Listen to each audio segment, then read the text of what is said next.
Boa noite a todos, muita paz. Hoje é um dia muito especial. Nós estamos recebendo a nossa companheira de vidas, a doutrina espírita. Todos nós conhecemos muito bem Sueli Caldas Schubert. E antes de fazer a prece, a gente vai fazer a apresentação da nossa irmã, que vem lá de longe, né, de Juiz de Fora. Ela é espírita desde a infância e já na evangelização infantil do seu tempo, ela já colaborava fazendo a arrecadação de alimentos. E nós conhecemos a Sueli como um médium e autora de vários livros e expositora da doutrina espírita, não só no Brasil, como também no exterior. Fundadora e dirigente da Sociedade Espírita Joana de Ângeles, lá em Juiz de Fora, e desde, como eu já disse, a juventude, ela dedica-se então à nossa doutrina consoladora. Grande estudiosa e pesquisadora, hoje vai nos brindar com a palestra. Ela fez um seminário que ela concentrou para estar apresentando aqui para nós. E aqueles que desejarem adquirir os livros da Sueli estão lá fora e depois ela vai permanecer aqui para autografar. Tem excelentes títulos, eu já comprei aqui o meu. Vocês sabem que eu estou com a asinha quebrada, né? Então, Mediunidade e Obsessão em Crianças.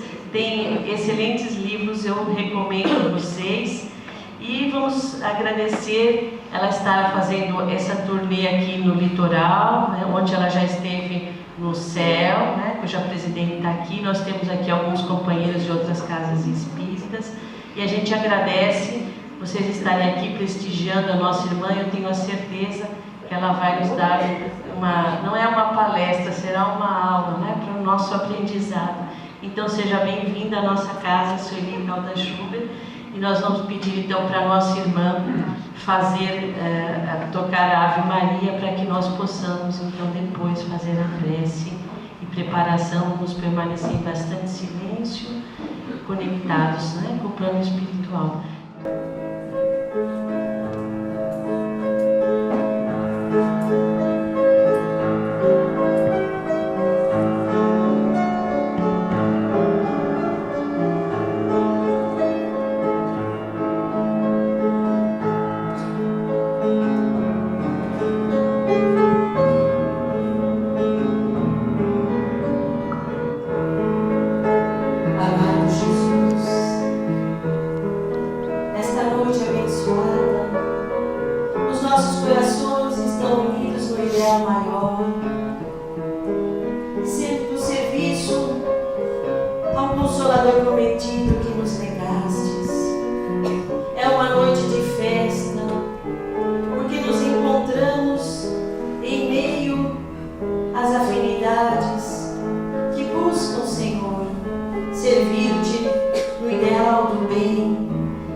Obrigado, Mestre, por todos aqueles que aqui estão esta noite, que possam também receber essas vibrações harmoniosas de paz e luz.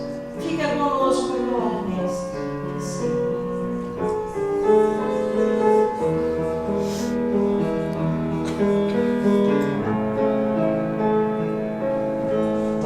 todos. Que as bênçãos de Jesus nos envolvam, permaneçam conosco. Me emocionei muito porque eu gosto muito de João Cabete. As músicas, eu acho, as mais lindas do nosso movimento espírita são de autoria dele, na minha opinião. E temos outras também, de muita beleza, melodiosas, com letras bonitas. Mas João Cabete, para mim, é o principal, que está acima de tudo. Lá em São Bernardo, eu fico hospedada numa chácara há muitos anos, da família Caribé. E então é a Glória Caribé. E acontece que ela hospedava João Cabete. E ele compôs algumas músicas lá na chácara, junto do esposo dela, que era muito amigo do Cabete. Portanto, ali vinha o Formiga, um também, não é? Que era também poeta e tinha uma memória fabulosa. E então eu sei esses casos todos e aprendi a amar muito o Cabete, porque eu conhecia assim muito pouco, mas em contato com essa família, com a Glorinha, eu fiquei mais assim, sensibilizada com o trabalho que ele realizou e com tudo, enfim, da vida dele. Por isso eu chego aqui, comecei, bom, eu estou na casa de João Cabete, eu quero ouvir as músicas dele. Então foi isso. Mas é com muita alegria que eu estou aqui nessa noite, conhecendo a casa, todos vocês. Isso para mim é uma alegria imensa.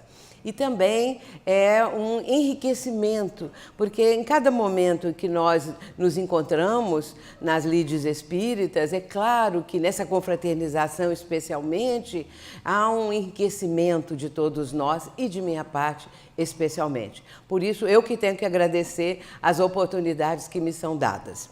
Nós vamos falar sobre esse tema que nos foi solicitado e, nesse caso, nós vamos tentar resumir um pouco, porque é um tema de seminário. E se passar um pouquinho de 60 minutos, assim, me desculpem, porque dentro da síntese que eu vou procurar fazer, passa um pouquinho de 60 minutos. Mas vamos ver como que podemos condensar sem prejuízo do assunto. Código Penal da Vida Futura.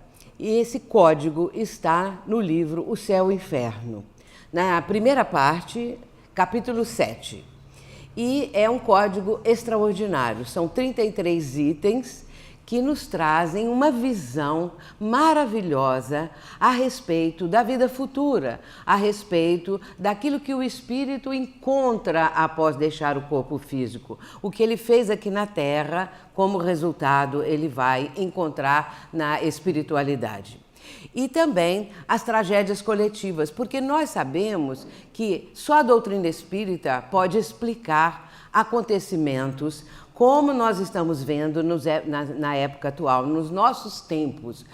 Como diz Dr. Bezerra no momento de uma palestra de Divaldo Franco, há muitos anos, quando um homem cai, toda a humanidade também cai. Quando ele se levanta, toda a humanidade se levanta com ele. Posteriormente, essa frase foi colocada em livro, Joana de Ângeles também menciona, porque vibratoriamente nós entramos na sintonia de alguma coisa que aconteça, seja uma coisa auspiciosa, uma coisa feliz, tanto quanto uma tragédia, alguma coisa que ficamos cientes, porque hoje em dia, em tempo real, muitas vezes, nós estamos sabendo dessas questões todas, deste sofrimento, e o Espiritismo traz para nós a explicação. E vem o caso, por exemplo, não apenas das tragédias coletivas, mas também uma bala perdida. Como se diz assim, uma bala perdida matou um inocente. E aí nós ficamos a pensar, seria inocente? Se fosse inocente, Deus é tão injusto. Bom, mas não é inocente. Então como vamos explicar isso? E a nossa conversa nessa noite é exatamente para enfocar esses aspectos, a fim de que tenhamos uma compreensão maior. Porque quando acontece uma tragédia, alguma coisa, ou um sofrimento de alguém que conheça um espírita, logo essa pessoa que está passando essa dor, essa provação, vai procurar o espírita. O que o Espiritismo fala a respeito disso?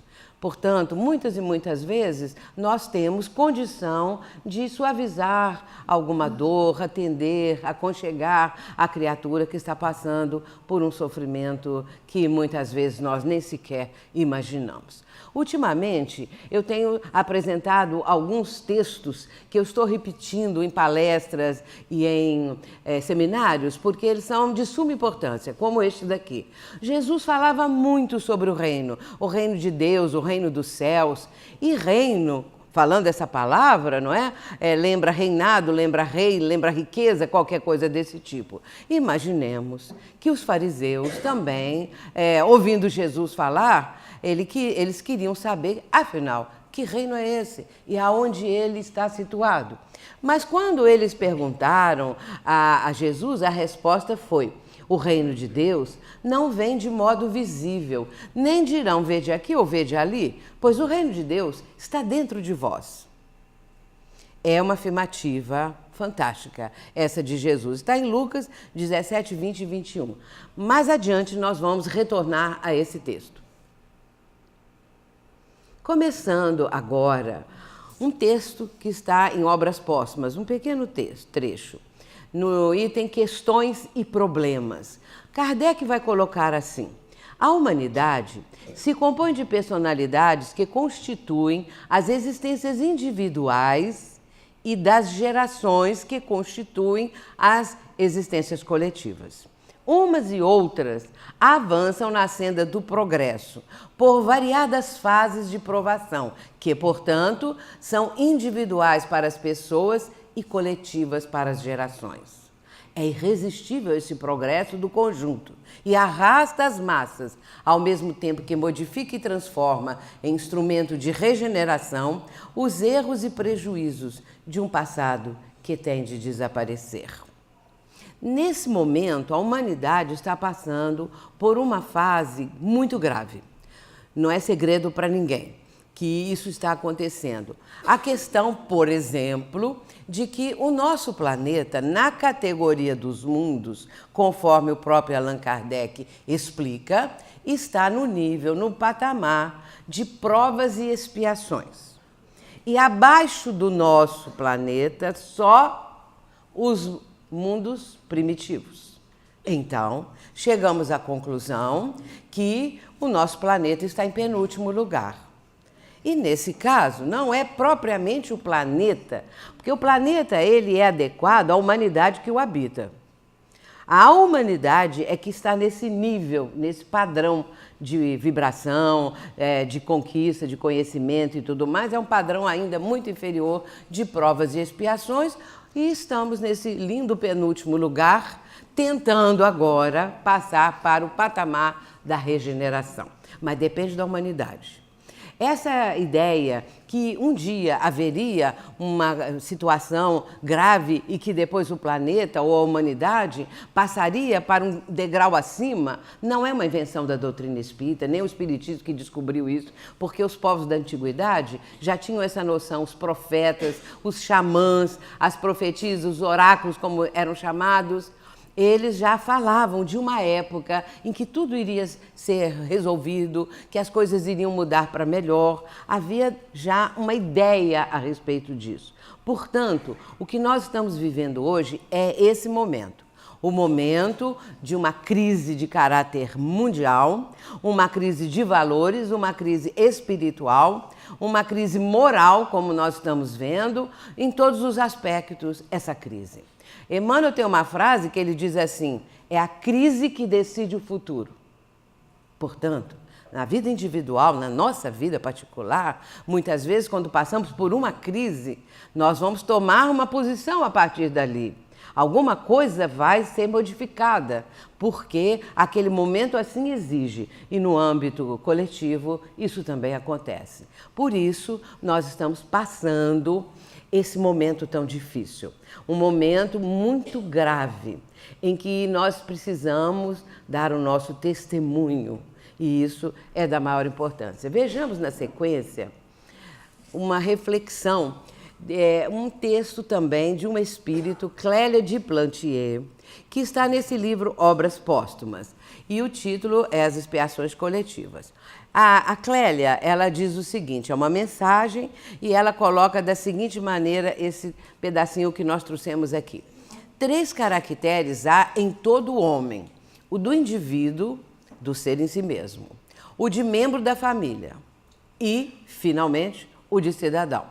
Sobre cada uma dessas 3 faces, pode ele ser criminoso e virtuoso, isto é, pode ser virtuoso como pai de família e, ao mesmo tempo, criminoso como cidadão e reciprocamente. Daí as situações especiais que para si cria nas suas sucessivas existências. Eu me lembro que quando Divaldo Franco foi pela primeira vez a um campo de concentração, isso há talvez 15, 20 anos, eu não lembro quanto, que até eu tenho um relato dessa visita dele ao campo de concentração de Mauthausen, na Áustria. Ele, a partir da visita dele, eu escrevi um livro que está esgotado, mas que vai ser lançado agora esse mês, relançado, Ante os Tempos Novos, aonde há o relato da visita dele a esse campo de concentração. E Divaldo teve a oportunidade de contar, numa palestra, também em conversa, que enquanto ele estava lá no campo de... que hoje é um museu, não é? Os campos de concentração são abertos à visitação, todo mundo sabe disso, são verdadeiros museus. E então, com a sensibilidade mediúnica, ele teve um ensejo, digamos assim, de captar a ambiência, inclusive gritos, sofrimentos, dores. Isso foi vamos dizer, um momento de psicometria, que é essa faculdade de captar ambientes, ao contato de objetos, qualquer outra coisa, o psicômetra ele consegue dizer o que está acontecendo ou que já aconteceu no ambiente, que ele não conhece e vai lá pela primeira vez, ou então o contato de um objeto que ele também não conhece e que esteja embrulhado e totalmente fechado numa caixa, e ele pode dizer que objeto é, de onde ele veio, qual é a sua natureza e tudo mais. É a psicometria. E a psicometria de ambiente é essa, e Divaldo pôde, então, captar aquilo tudo. Mas ele disse que próximo ao campo de concentração havia uma cidade, aonde muitos daqueles carrascos residiam ali. E ali eles eram bons cidadãos, eles eram bons pais de família, os filhos deles estudavam na mesma escola dos outros filhos das outras pessoas da cidade, só que determinada hora eles iam para o campo de concentração realizar aquelas atrocidades que nós sabemos. Portanto, como pai de família, como cidadão ali daquela cidadezinha, eles eram virtuosos, mas eles eram criminosos em outros aspectos quando estavam no campo de concentração. E por isso nós vemos, e Jung fala sobre isso, Carl Gustav Jung, essa questão da persona, essa questão da máscara, essa questão da pessoa ter uma aparência de alguma coisa que na verdade ela não é. Quanto maior é a diferença entre a realidade da criatura e o que ela aparenta, menos tempo ela vai conseguir enganar, porque a diferença é muito grande, aos poucos a verdade vem à tona. Mas, nesse caso, eles, os nazistas, os carrascos, eles estavam numa vivência dupla que as pessoas não desconfiavam. E Divaldo disse, então, a respeito daquelas atrocidades que ele foi aos poucos captando e dizendo também, porque havia um guia que ia relatando como eram as ocorrências àquela triste época.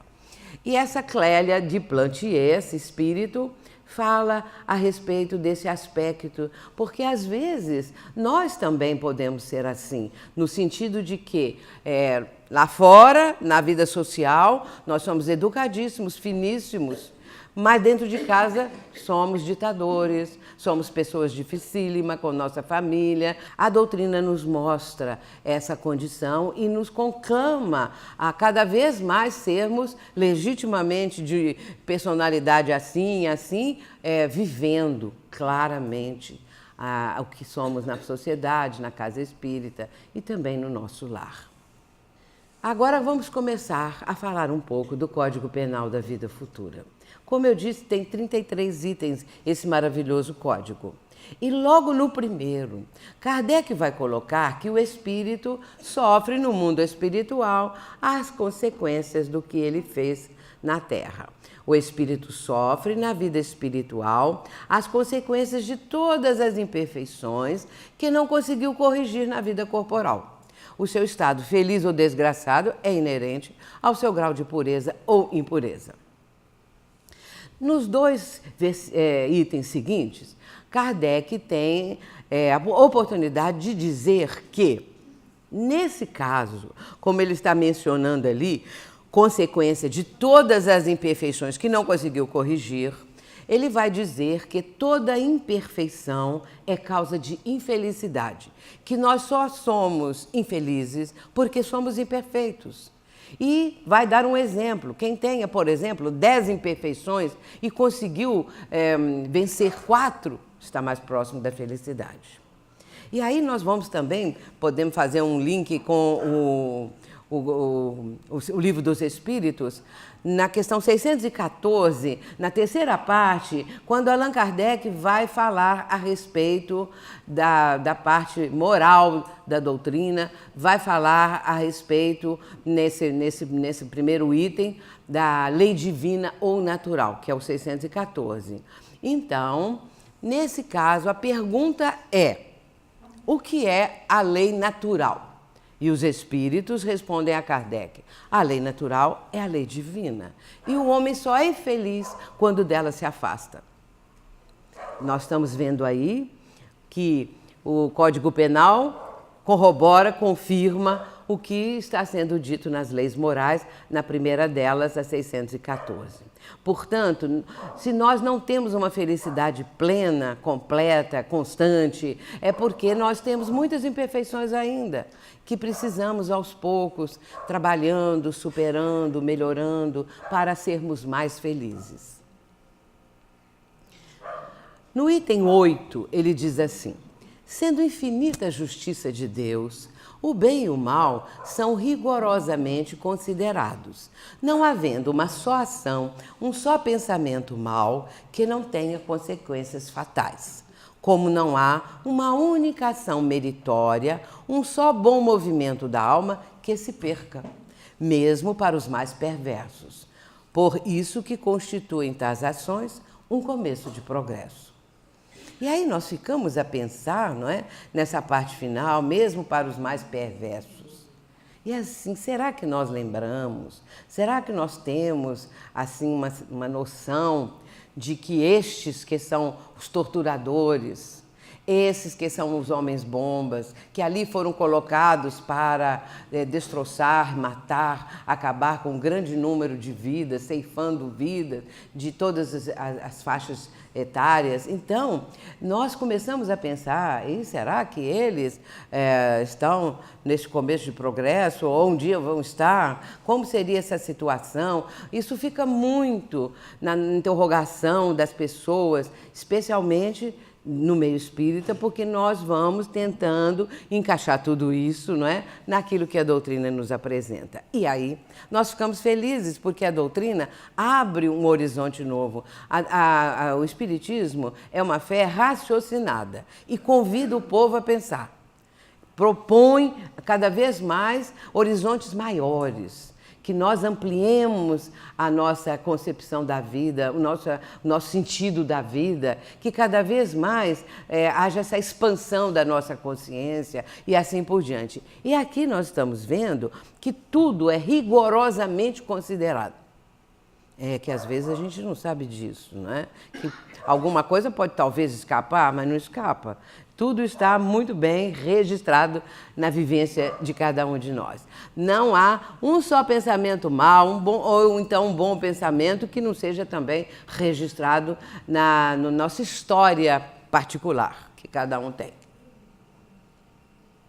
Um outro item é o 20, que nós estamos pensando alguns para formar o conjunto das nossas ideias. Quaisquer que sejam a inferioridade e perversidade dos espíritos, Deus jamais os abandona. Todos têm o seu anjo de guarda, entre parênteses, guia. Isso está no texto. Eu coloco e explico porque pode pensar até que eu que coloquei esse parêntese aqui, guia, a palavra guia, né? Mas não, é mesmo de Kardec. Todos têm o seu anjo de guarda, guia, que por eles vela. A interferência do guia faz-se ocultamente e de modo a não haver pressão, pois que o espírito deve progredir por impulso da própria vontade, nunca por qualquer sujeição. Portanto, pode ser o mais perverso dos indivíduos, o mais violento, Deus jamais os abandona. Porque o Pai do Céu, ao nos criar, criando cada um de nós, espíritos imortais,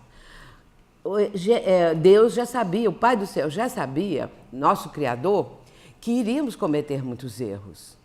Só que, antigamente, nós não tínhamos uma noção plena das violências cometidas nas guerras cruentas. Quando a gente lê aquelas guerras, especialmente as guerras santas, não é? Porque muitas das guerras, ou a maioria, elas tinham como objetivo a religião. E então eram guerras sangrentas, terríveis. E hoje em dia, com a mídia divulgando, nós ficamos sabendo os detalhes, ficamos sabendo de tudo. Mas é claro que Deus jamais abandona os seus filhos, porque o Criador está presente em tudo, em toda parte.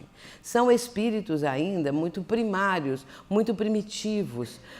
Para essas criaturas, ele morrer ou matar é a mesma coisa. Por isso, não há para eles nenhuma diferença, nem medo da morte, nem coisa nenhuma. Estão ali para isso, para matar e para morrer, se for preciso, não é? Agora, todos têm seu anjo da guarda. Eu me pergunto, o coitado do anjo da guarda, onde fica, não é? Diante dessas atrocidades que muitas pessoas cometem, ali está o anjo guardião, está o espírito protetor, que tenta, que vai, de alguma maneira, buscar uma melhoria do seu protegido, mas não fazendo pressão, não interferindo, porque jamais isso acontece. É tudo feito dentro de uma certa condição que propicia ao protegido manter o seu livre-arbítrio. O livre-arbítrio para que cada um possa escolher, optar o seu caminho, o que vai fazer, afinal de contas. Então, tudo isso, Céu e Inferno, capítulo 7. Agora nós vamos para trás, vamos voltar para o item 13. Porque eu estava dando uma sequência, e o 13, já que eu falei no livre-arbítrio, não é? O espírito é sempre o árbitro da própria sorte, podendo prolongar os sofrimentos pela permanência no mal, ou suavizá-los e anulá-los pela prática do bem. E aí nós vamos aprender que a prática do bem nos faz bem. E é a melhor coisa que nós podemos fazer. Se nós estamos vivendo momentos de sofrimento ou não, no momento mais tranquilo da nossa vida, jamais devemos deixar de lado esse propósito de fazer alguma coisa em proveito do nosso próximo, do nosso semelhante, da nossa família. Porque lembrando que temos que começar no lar. Como diz Emmanuel no livro Pensamento e Vida, todo berço de agora retrata o ontem que passou. É a frase do Emmanuel. Todo berço de agora retrata o ontem que passou. Portanto, nós estamos no lugar certo, junto com as pessoas mais convenientes para nós. O berço é aquele, tínhamos que nascer ali. É claro que a pessoa depois pode, durante a vida, ela pode até ir morar no exterior, ficar rica, conseguir qualquer coisa, se tornar uma pessoa muito culta. Mas às vezes tinha que nascer no monturo, tinha que nascer no lixão, como eu vi hoje um caso na TV. Portanto, isso tem que ser ali, naquele momento, mas o progresso não cessa. E a criatura, buscando, se esforçando e tendo mérito pelo seu esforço, vai conseguir uma vida melhor. A culpa, diz Allan Kardec, esculpida na consciência, promove a necessidade da reparação. E aí já começa um outro foco desse assunto. É que a própria pessoa, quando cai em si, quando desperta para a sua realidade dos erros cometidos, das atrocidades, de tudo, enfim, que constitui a sua vida até ali, cai em si e vai começar uma mudança. Porque, como diz ali, a culpa está na consciência da pessoa e é a própria culpa que impele a criatura para buscar a reparação do erro. E aí, meus irmãos, nós vamos aqui falar agora de uma das questões mais importantes de toda a codificação, na minha opinião, que é a questão 621. É uma das mais importantes de toda a codificação. É o momento em que Kardec faz uma pergunta simplesmente notável. E eu digo assim, Kardec, quando fazia pergunta, ele sabia a resposta. Porque só quem sabe a resposta, tem uma noção da resposta, sabe fazer a pergunta.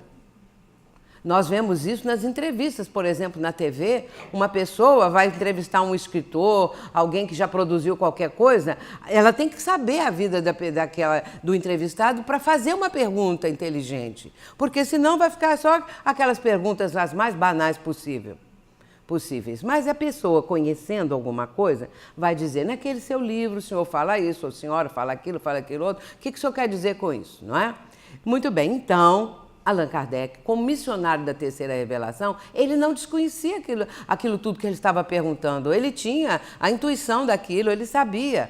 Quando ele faz essa pergunta, ele faz uma das perguntas mais notáveis. Onde está escrita a lei de Deus? Por que ele pensou que a lei de Deus poderia estar escrita em algum lugar? Escrita? Por causa dos fariseus. Vamos ver aqui a resposta, todo mundo sabe. Onde está escrita a lei de Deus? Na consciência. Aonde está o reino de Deus? Dentro de vós. Aonde que está o reino de Deus? Nos neurônios, nos dendritos, nas sinapses, nas coisas todas do nosso cérebro, nos implementos cerebrais? Nós sabemos que não, que é no espírito, na consciência. E a consciência é hoje um grande enigma para os físicos da consciência, um grande enigma para esses que estão pesquisando o que é a consciência. Mas eles têm dificuldade porque eles não acreditam em Deus, eles não acreditam na imortalidade da alma, na comunicabilidade dos espíritos. Como é que eles podem entender o que é a consciência? Não vão ter condições para um aprofundamento. Não sei se alguém aqui já leu o livro do Dr. Antônio Damasio, que é um português radicado nos Estados Unidos há muitos anos e que escreveu um livro, O Mistério da Consciência. Bom, quase 500 páginas. E ele começa lá dos indivíduos unicelulares, vai indo por ali, vai indo, daquele princípio de vida nas águas, no mar, e vai indo. Quando ele chega na última página, ele vai dizer o seguinte, bem, a consciência continua sendo um mistério. Porque ele explicou, mas ele não aceita Deus, não aceita imortalidade, não aceita nada.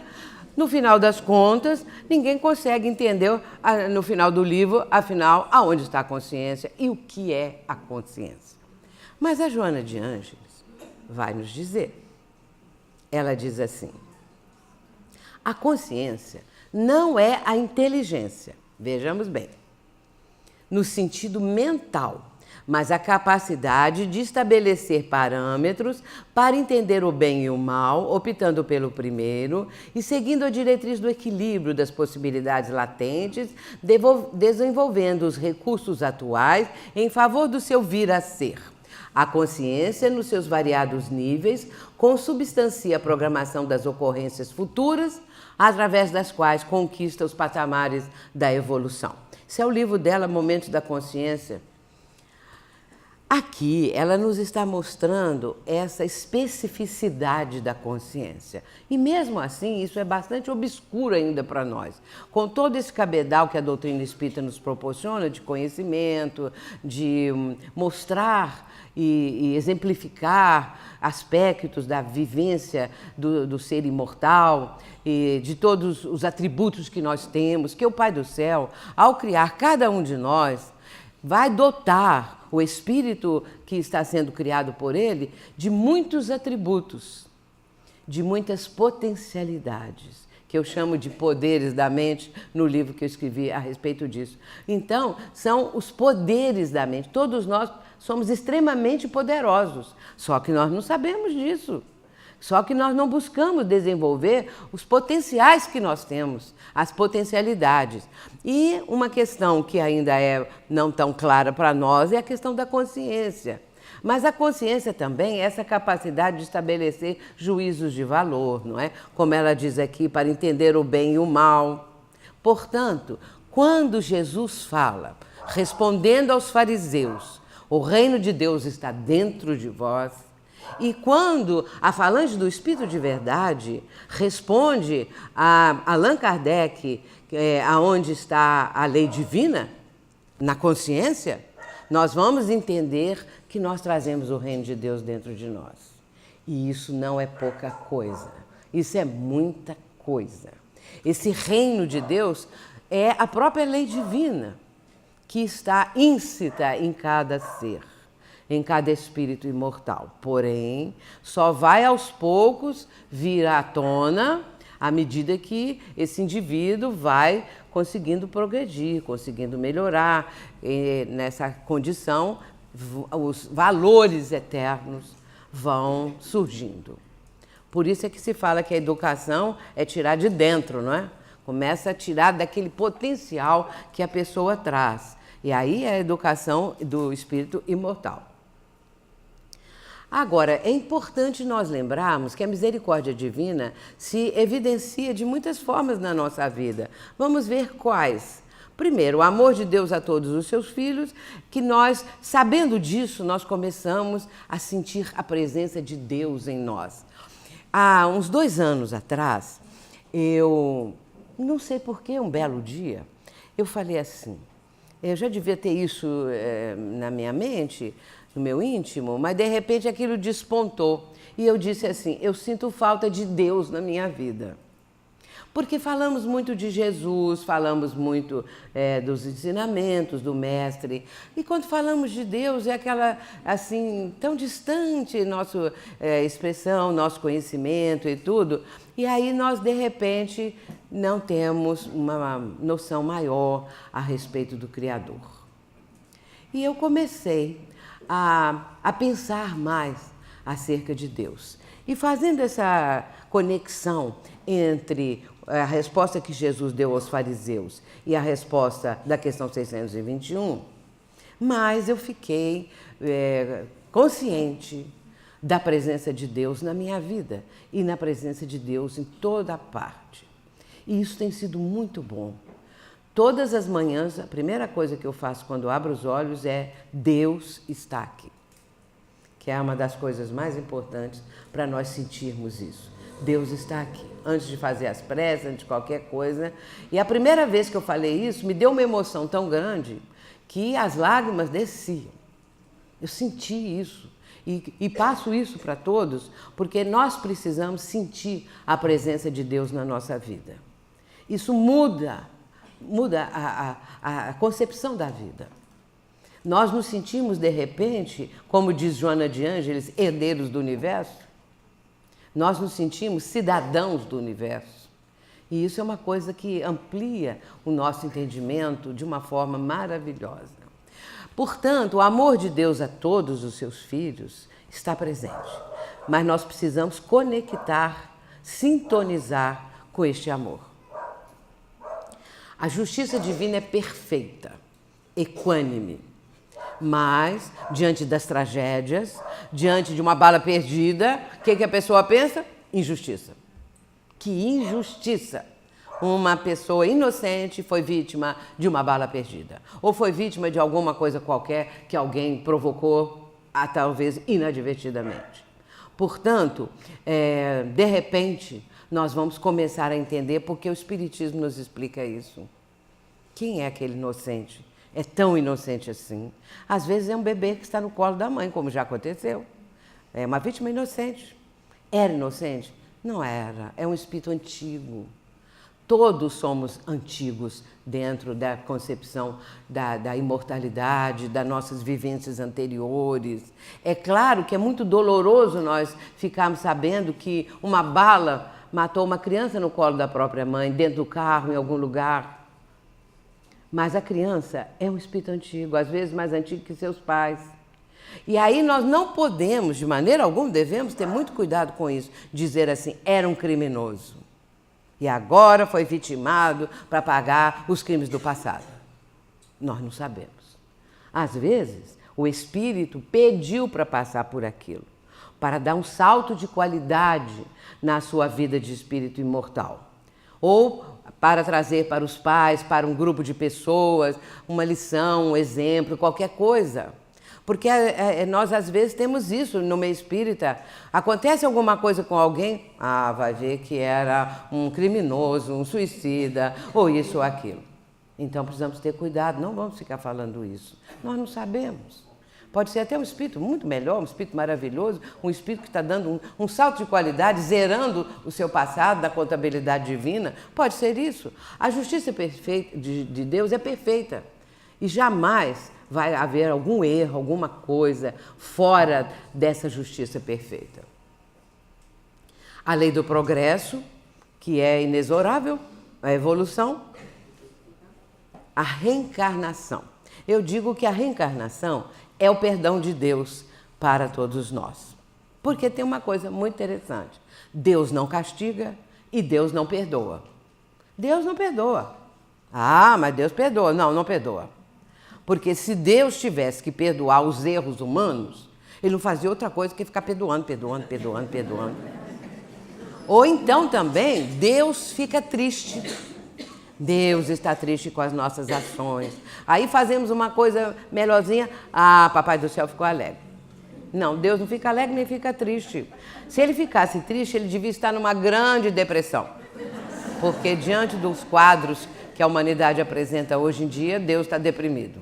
Então Deus não fica triste, Deus não fica com raiva, Deus não fica... E aí Deus não precisa perdoar. Porque só perdoa quem se sente ofendido. Deus não se sente ofendido. Quando a pessoa já entende o que é o perdão, ela vai compreender isso. Há alguns anos eu escrevi um artigo assim: amar é não ter que perdoar. Porque quem ama legitimamente, que ama mesmo, não se sente ofendido por alguma coisa que o ser querido fez. Então não tem que perdoar, não ficou ofendido. Só perdoa quem está ofendido.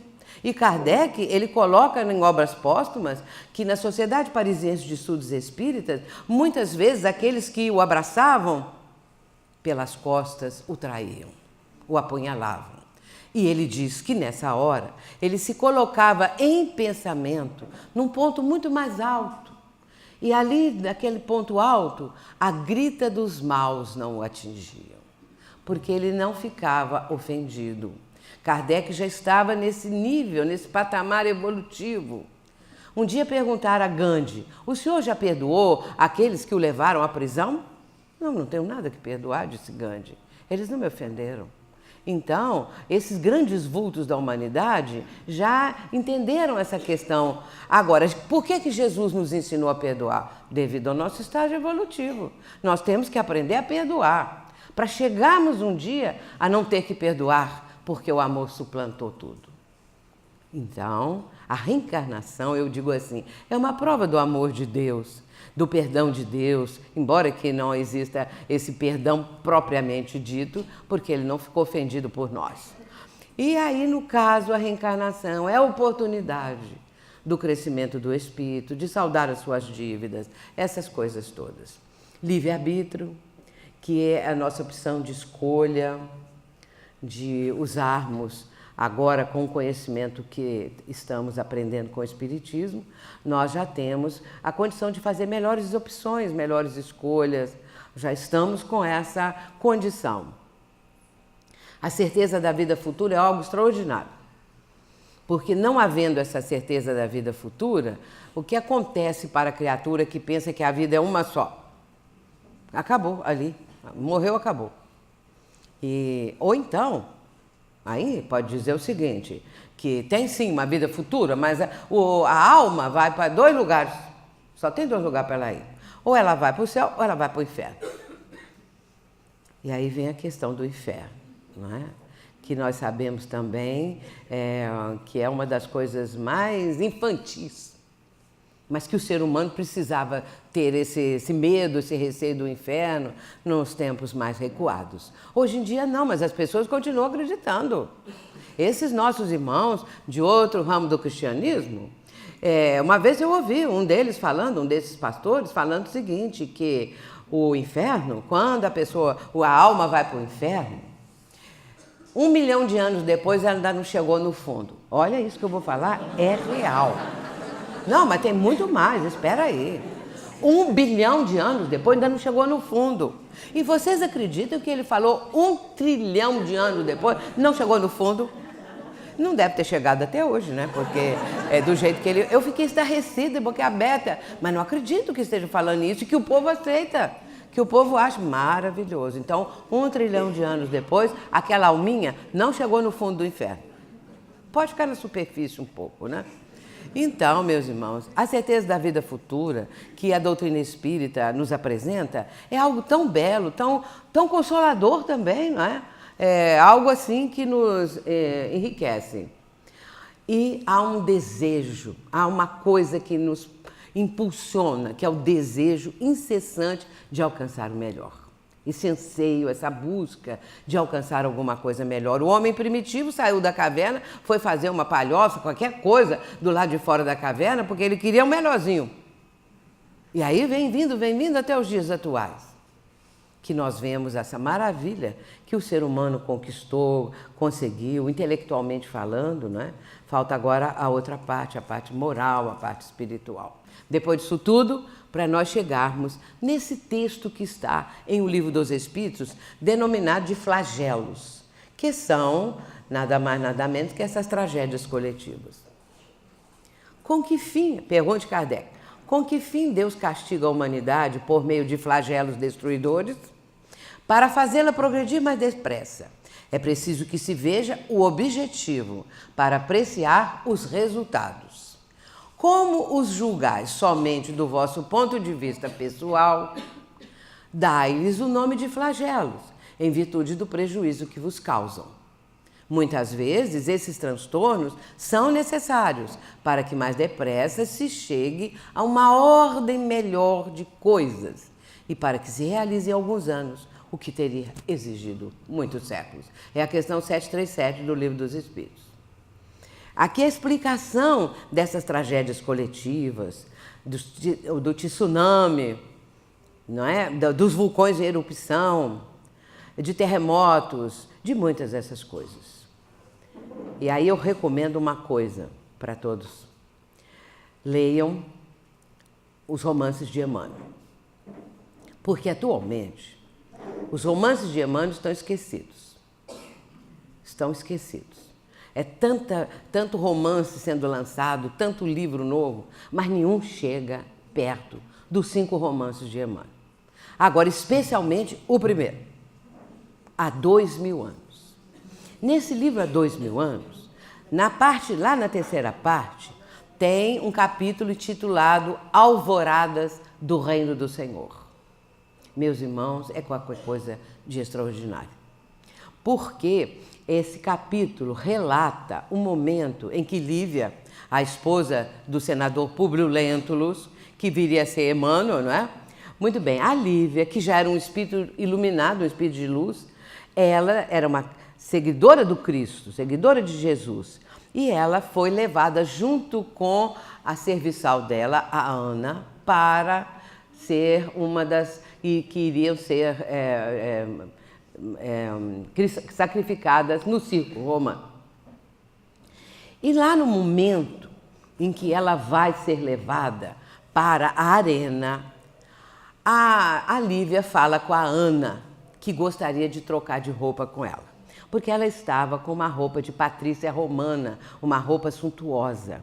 E quando ela chegasse na arena, ela ia ser poupada. E a Ana é que ia ser sacrificada, mas ela queria doar a sua vida para Jesus. E é claro que a Ana não queria, mas ela obrigou. E a Ana passou a vestir a roupa rica e ela ficou com a roupa simples da serviçal. Ela é executada, então, ela é sacrificada no circo, porque os leões estavam soltos e ela vai morrer dessa maneira. E a Ana foi libertada. Acontece que, isso tudo está nesse capítulo que eu estou falando. Acontece que naquele momento era um número muito grande de cristãos que estavam ali naquele holocausto naquela tarde. E aí, a espiritualidade toda, aqueles mártires anteriores a eles, aqueles que ajudavam, que pregavam o Evangelho, que foram contemporâneos de Jesus, todos estavam ali ajudando os que estavam desencarnando. Emmanuel, ele vai relatar o que Jesus falou com eles. E ele resgata, porque a gente sabe que a palavra do Mestre, ela está gravada no éter, digamos assim, né? Através dos tempos. Quem conseguir chegar naquela altura vibratória, aonde está a palavra do Cristo, vai ouvir Jesus falando. Isso um dia nós vamos chegar, né? Essas coisas todas nós vamos chegar lá. Demora um pouquinho, mas vamos. Muito bem, então, Emmanuel resgata isso. O que Jesus falou e transmite para Chico Xavier, que vai psicografar de uma maneira maravilhosa.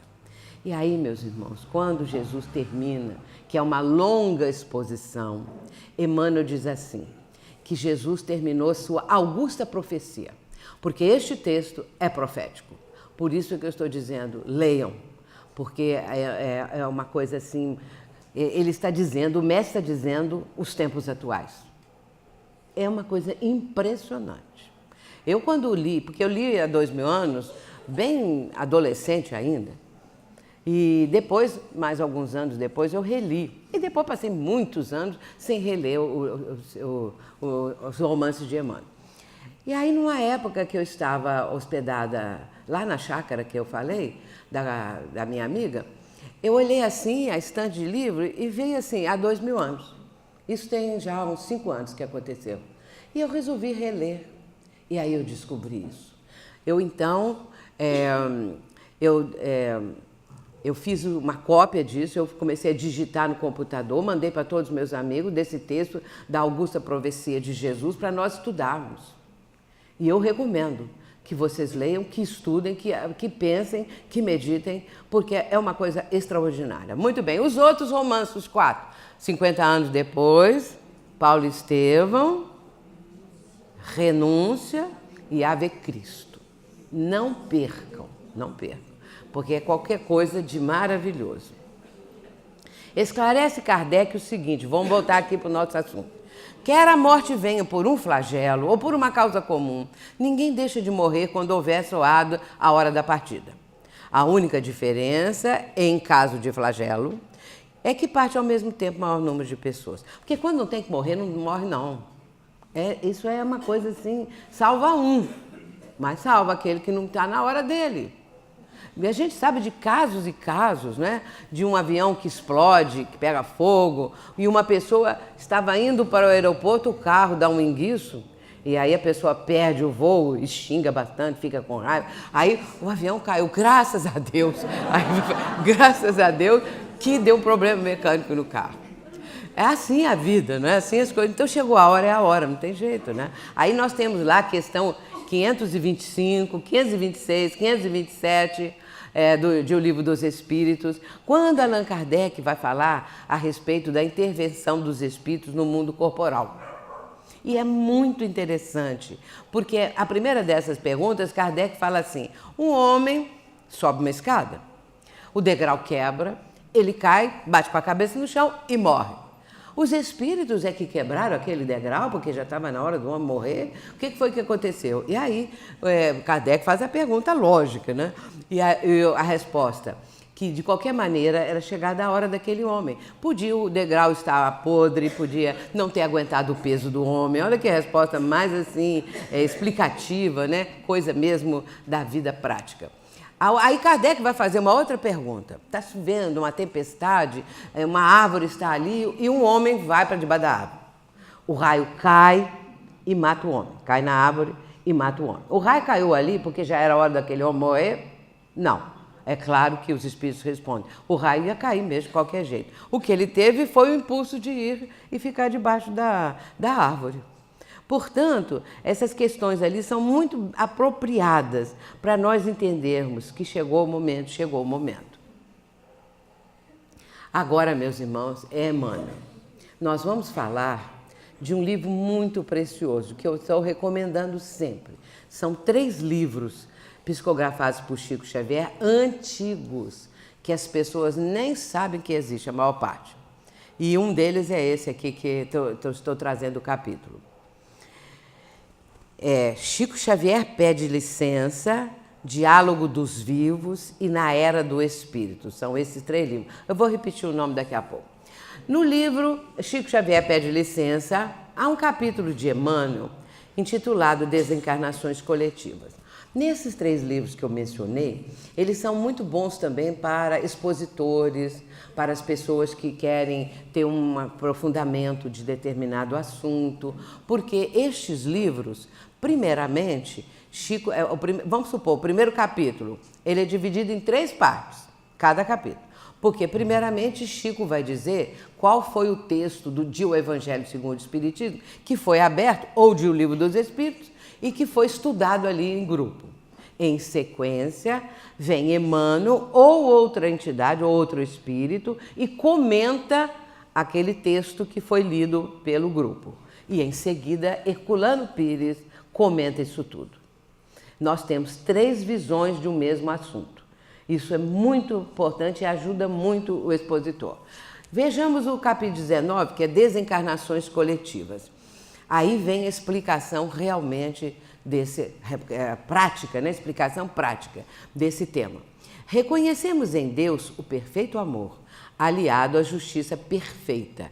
E o homem, filho de Deus, crescendo em amor, traz consigo a justiça imanente, convertendo-se, em razão disso, em qualquer situação, no mais severo julgador de si mesmo.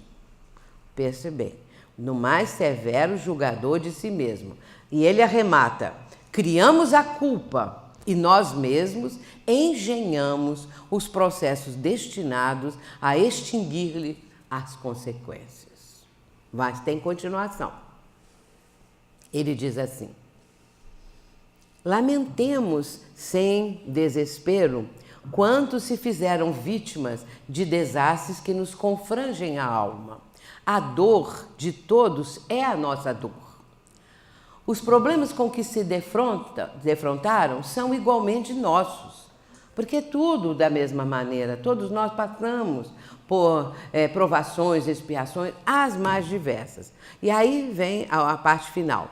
Não nos esqueçamos, porém, de que nunca estamos sem a presença de misericórdia divina, junto às ocorrências da divina justiça, que o sofrimento é invariavelmente reduzido ao mínimo para cada um de nós, que tudo se renova para o bem de todos e que Deus nos concede sempre o melhor. Chico Xavier pede licença, capítulo 19. E aqui, meus irmãos, nós estamos vendo ele nos dando essa explicação, que sempre a misericórdia divina está presente. E aconteceu um caso muito interessante na reunião mediúnica da qual eu participo. O meu sogro, Schubert, o sobrenome Schubert é do meu marido, e meu sogro, Pedro Schubert, ele era filho de alemães. Muito bem, então, o meu sogro, quando eu o conheci, ele já estava bem enfermo, mas era uma pessoa extraordinária. Ele era luterano, porque geralmente os alemães, não é, eles têm muito essa questão de se filiar à igreja luterana. E ele era uma pessoa maravilhosa. E depois que ele desencarnou, algumas vezes eu o vi. Algumas vezes ele apareceu na nossa mediúnica e tudo mais.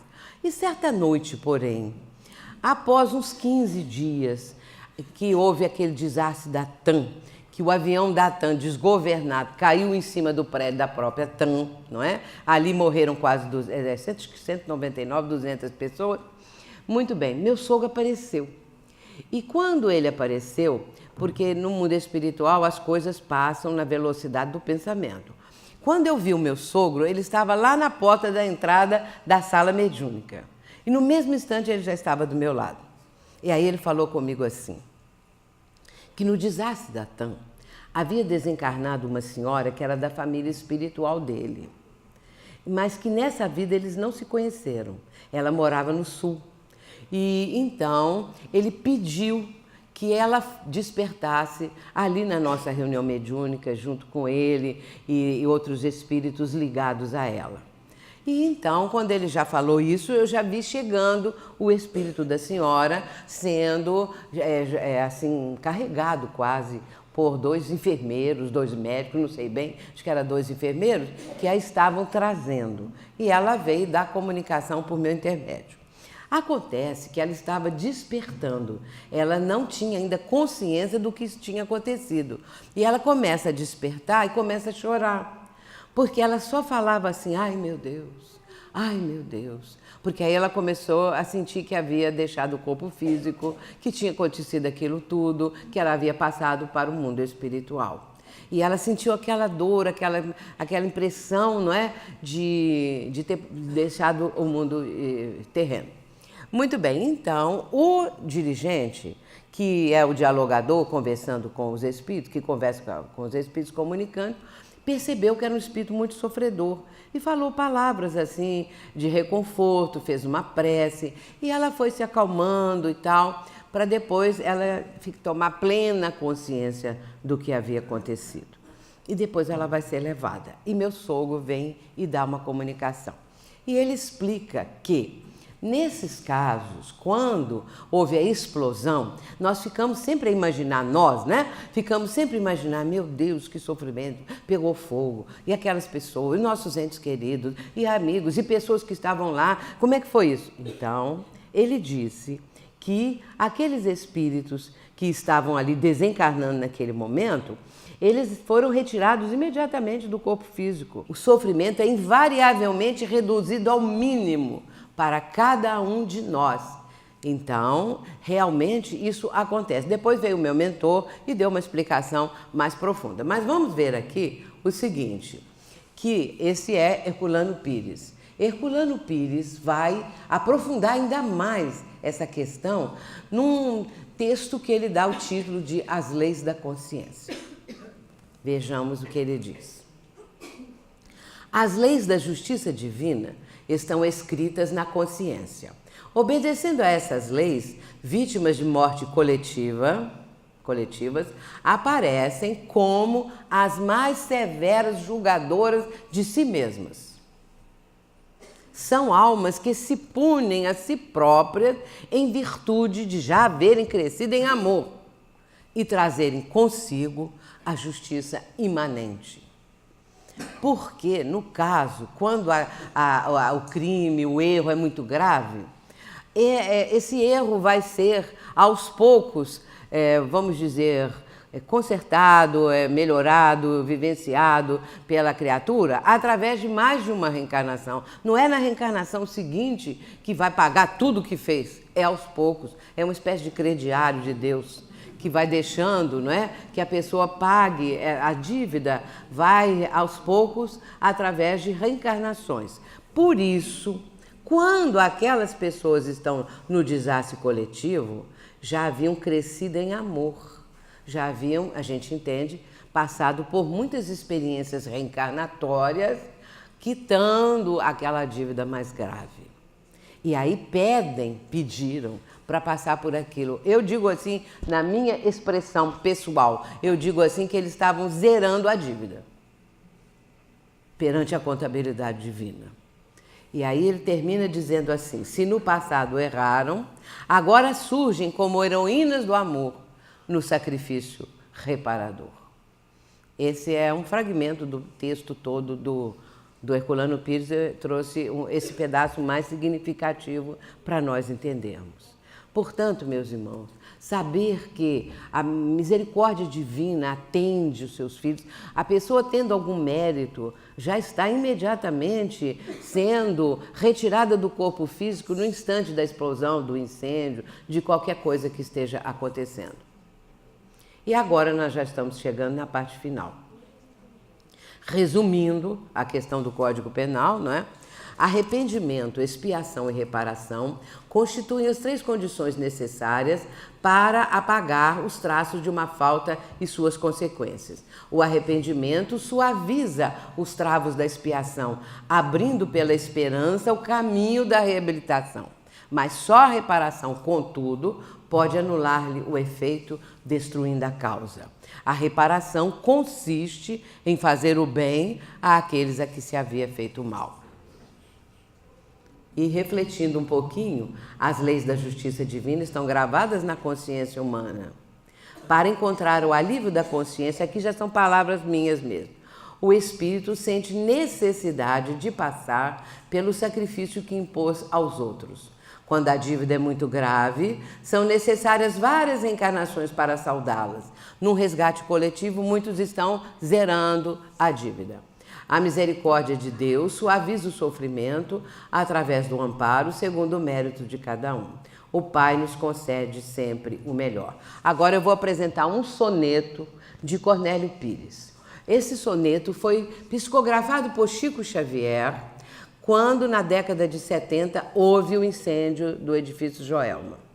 Vamos ver aqui o texto. Então, o espírito, Cornélio Pires. Céu de São Paulo. O dia recomeça. O povo bom na rua lida e passa. Nisso aparece um rolo de fumaça e o fogo para cima se arremessa. A morte inesperada age possessa. E enquanto ruge, espanca ou despedaça, a terra unida ao céu a que se enlaça é salvação e amor servindo à pressa. A cidade magoada e enternecida é socorro chorando a despedida, trazendo o coração triste e deserto.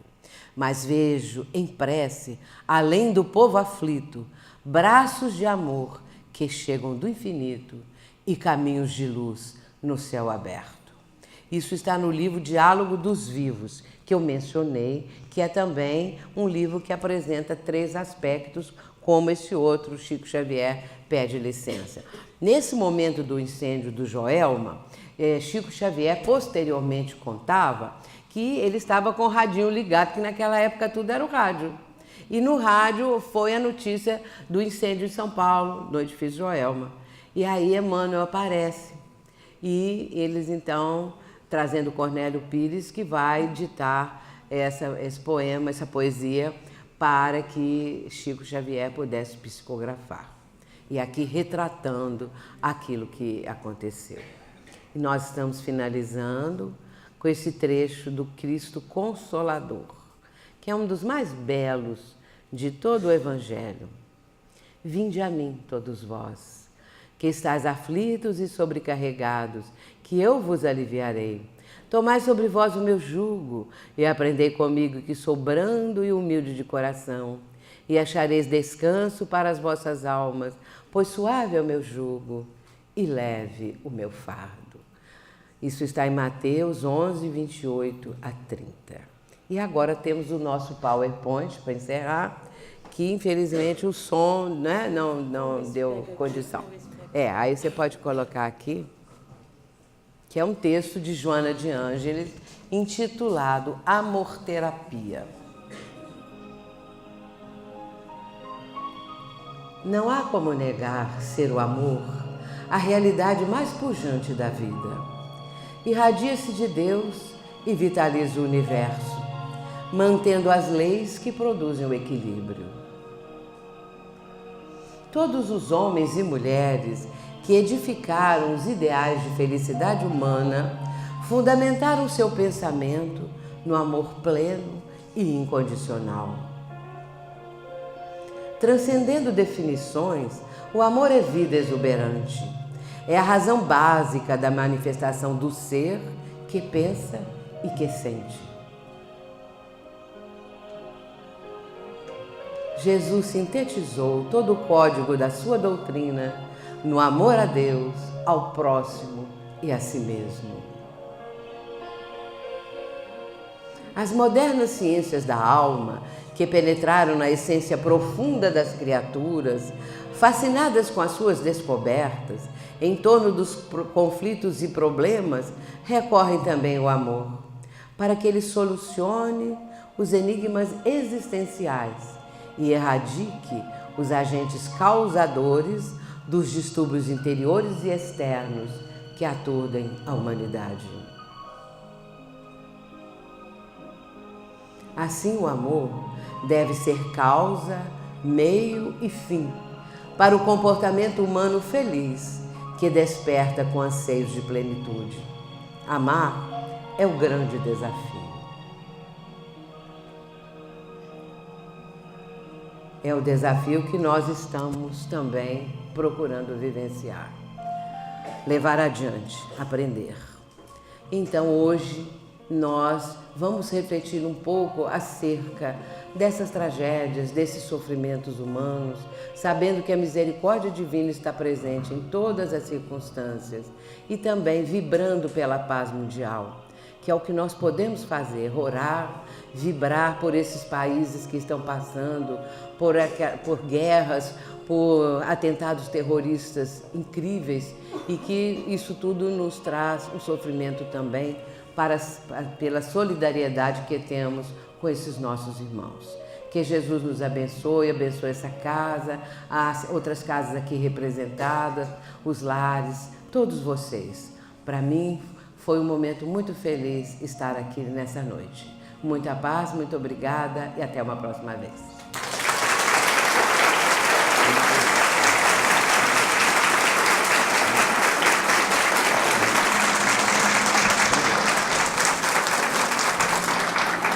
Obrigada. Vamos pedir licença para fazer nossa prece de encerramento, antes de os nossos irmãos se retirarem. E gostaríamos então de reforçar o convite para que tragam aqui à frente os livros que a irá autografar para vocês, também. Ó Jesus, todo amor, flor de luz do Senhor, Mestre amado, luz divina, abençoa nossa doutrina, e que este dia de fraternidade seja coroado de felicidade, ó meu Jesus. Ouve a oração, joia de luz do meu coração.